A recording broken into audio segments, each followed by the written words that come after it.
Bonjour, j'espère que vous allez tous bien. Aujourd'hui, on va parler d'un comics que j'ai adoré, mais avant toute chose, j'aimerais vous poser une petite question. Aimeriez-vous être immortel?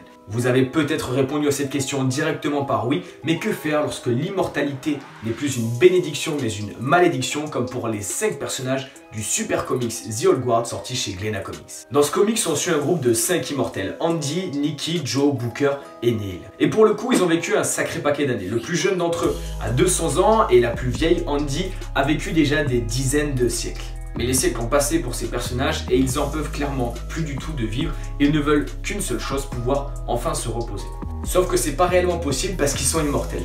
Et en plus, immortels ou pas, ils ont quand même besoin d'argent pour pouvoir subvenir à leurs besoins et vivre décemment. Ils vont donc au début du comics aller voir un certain Copley. Copley, c'est un agent gouvernemental qui fait appel au groupe d'immortels pour les situations désespérées. Il travaille avec eux depuis une dizaine d'années et c'est un petit peu la source de revenus principale d'Andy et de sa bande. Et il va leur expliquer qu'il y a quelque chose de terrible qui s'est passé en Afrique du Nord. Une classe de jeunes filles a été enlevée par un groupe armé et ils n'ont pas le temps de faire intervenir l'armée et il faudra quelqu'un d'un petit peu plus résistant qu'un soldat pour aller les sauver. Qui de mieux qu'Andy et sa bande? Mais en arrivant à Juba, l'endroit où étaient apparemment détenues ces jeunes filles, vont se rendre compte que ce n'était qu'un traquenard et qu'une caméra était placée pour démasquer le secret d'Andy et de sa bande que seul Copley connaissait aux yeux du monde entier. Parce que oui, Andy et ses amis étaient immortels mais dans le secret. Et à votre avis, que feraient les êtres humains s'ils découvraient que des personnes étaient immortelles et eux non? Et la chasse à l'homme commence à partir de ce moment. Je trouve la thématique de ce comics juste super intéressante. Je vous ai posé la question au début de la vidéo, aimeriez-vous ou non être immortel? Ce comics nous montre que l'immortalité n'est pas forcément une bénédiction. On voit des personnages qui sont complètement lessivés par le temps. On serait peut-être tenté de voir le côté fun de l'immortalité en disant que ces personnages devraient profiter de leur immortalité parce que c'est clairement une bénédiction, mais ils ont vu toutes les personnes qu'ils aiment au fur et à mesure des siècles mourir et eux pas bouger et pas prendre une ride, et on voit la complexité du sujet. Andy, la chef de ce groupe d'immortels, est super bien exploitée par Greg Rucka parce que l'auteur met complètement en relief cette notion d'immortalité et au final la malédiction qui entoure ce groupe. C'est super intéressant et super bien fait par l'auteur parce que d'un côté, on voit une envie de mourir, une envie d'en finir pour ce groupe d'immortels qui a vu tout ce qu'ils aiment disparaître, qui a vu tout ce qu'ils appréciaient changer et toutes les personnes qu'ils aimaient mourir, et d'un autre côté, un besoin de survie lorsque les personnes mal intentionnées vont découvrir leurs secrets.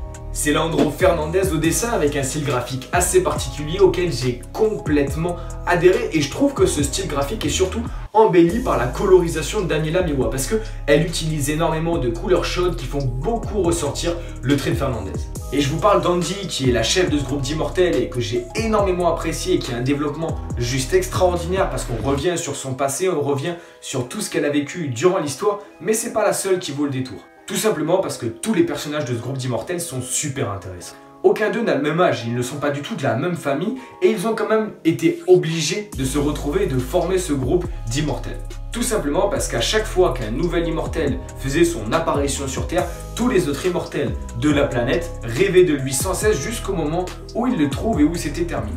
Ce comics revient sur énormément d'événements historiques et surtout sur ceux qu'ont vécu les personnages de ce groupe d'immortels. Ils sont tous nés à une époque différente, ils ont tous vécu des histoires et des événements historiques différents et ça donne un côté très emblématique et très badass à chaque personnage de ce groupe. Leur personnalité est différente, leur histoire aussi, et leur manière de voir et de vivre l'immortalité l'est également. Bon, vous l'avez capté, j'ai complètement adoré The Old Guard, c'est un comics coup de cœur de ce début d'année 2019 et il me tarde déjà d'avoir le tome 2 entre les mains. Je sais pas combien il y a d'issues sortis aux États-Unis, mais ce qui est sûr c'est que dès que le tome 2 sera sorti, je le lirai et on en parlera sur la chaîne. Et je peux que vous conseiller d'aller lire ce comics et vous faire votre propre avis pour peut-être vous faire découvrir une série qui vous plaira autant qu'elle m'a plu. Et pour parler de la maison d'édition qui a sorti ça en France, c'est Glénat Comics qui l'a fait et il n'y a rien à dire, tout est strictement parfait.